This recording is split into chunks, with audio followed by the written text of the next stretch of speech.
Mismanagement of the Indian Bengal famine of 1943 belongs to the Indian Bengal government of mostly Hindus ruling Muslims, not the British. Between 1935 and 1940, the government of Indian Bengal was mostly made up of Indians, mostly Hindus ruling over Muslims. During the famine between 1940 and 1945, the Indian Bengal government was still mostly made up of Indians, mostly Hindus ruling over Muslims. The Indian Bengal government was democratically elected in 1940, with 175 Hindus, 65 Muslims, and 10 scheduled caste elected officials. However, the Hindu majority party in power in Bengal, the Krishak Praja Party, had discriminatory policies towards Muslims, who made up a significant portion of Bengal's population. This worsened the famine's impact on the Muslim population. The Government of India Act 1935 decentralized the administration of food and agriculture to the provincial governments, including Bengal. Natural disasters such as crop disease and cyclones had severely affected Bengal's food production. Additionally, the Japanese Empire occupied Burma, Myanmar, which had historically supplied rice to British India during famines, further reducing the food supply in Bengal. The British Empire are not to blame for losing ships to German and Japanese submarines, making it difficult to transport supplies to India, and news of the fall of Burma leading to other Indian provinces refusing to help Bengal. It's important to acknowledge the role of the Indian Bengal government in mismanaging the crisis. Marwari traders hoarded grain, exacerbating the food shortage. Canadian Prime Minister Mackenzie King offered to send grain to Bengal, but British Prime Minister Winston Churchill secured safe transport so he ordered that grain be shipped from Australia, which was ordered to send 444,000 tons of wheat 1 year of food in the middle of a world war.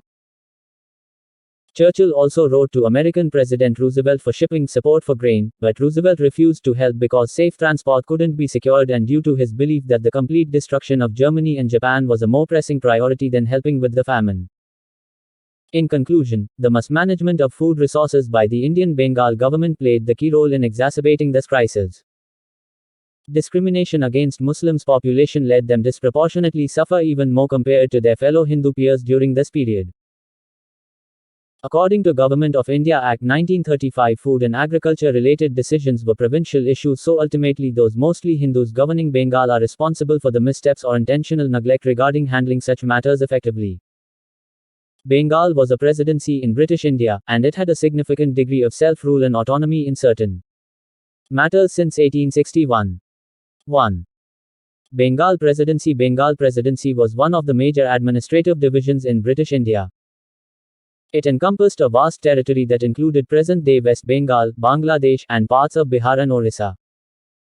From 1861 onwards, the Bengal Presidency was administered by Indians, with an Indian civil service bureaucracy. This meant that Indians were governing themselves to a certain extent within the framework of British colonial rule. 2. Responsibility for agriculture. In 1935, the Government of India Act was a significant constitutional change that further clarified the division of powers between the central government and the provincial governments in British India. Under this act, the Bengal Presidency, like other provinces, gained more autonomy and control over certain matters, including agriculture. Each province was given the authority to manage its agricultural policies and practices within its territory. So, by 1935, Bengal had greater control over its agricultural affairs, and this was a step toward decentralization of power within the British Indian administration.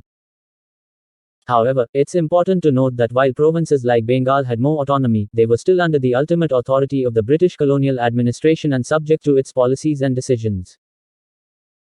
Bengal had an elected Hindu majority provincial government in the early 1940s, led by the Hindu Mahasabha and the All India Forward Bloc, which were aligned with the Hindu nationalist movement. This government was in power until November 1942, when it was dismissed by the Muslim League and British colonial authorities for failure to respond to Bengal famine. The Muslim League, led by Muhammad Ali Jinnah, took power after that. The Bengal famine of 1943 was a devastating famine that occurred during World War II in British-controlled India.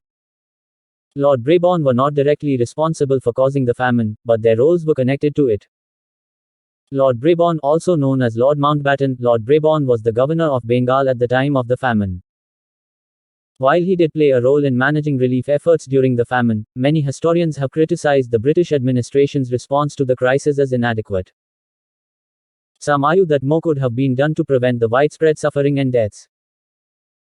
You are correct that Bengal had an elected Hindu majority provincial government in the early 1940s, led by the Hindu Mahasabha and the All India Forward Bloc, which were aligned with the Hindu nationalist movement.